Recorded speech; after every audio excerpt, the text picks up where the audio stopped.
7 দিন আগে বেগুন গাছটা নিয়ে আসছে, গাছে আসেন দেখেন কি সুন্দরভাবে আর কি ফুলগুলো ফুটছে। তো এই বেগুন গাছটা দেখছেন কত পুষ্টি পাইছে। তো বেগুন গাছের যত্ন করতে হয় ভাই, যত্ন করলে আপনি ভাই ফল পাবেন, অবশ্যই পাবেন। এখানে মাটিগুলা ভালোভাবে 2-1 দিন পর পরই করে দিতে হবে, খুঁড়ে দিতে হবে।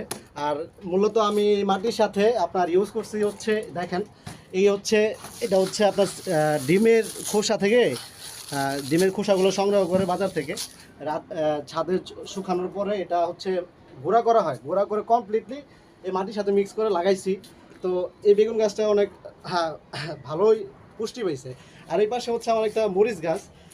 মরিচ, এই মরিচটা আপনার হচ্ছে ফ্রাইড রাইস, বিভিন্ন চাইনিজ চাইনিজ খাবারে সবজি হিসেবে ইউজ করা হয়। তো এটা হচ্ছে মিষ্টি, একটা মিষ্টি মরিচ। এটা তেমন একটা ঝাল না, কিন্তু দেখতে অনেক সুন্দর। আমি 2-3 দিন আগেই বড় একটা মরিচ বাসায় নিয়ে এমনিতেই ভাত দিয়েই খাইছি, কোনো সবজি মানে তরকারিতে ইউজ করা হয় না। আর মরিচ গাছের দেখছেন যে পাতাগুলা কত পুষ্টি, সার দেওয়ার কারণে পুষ্টি পাইছে।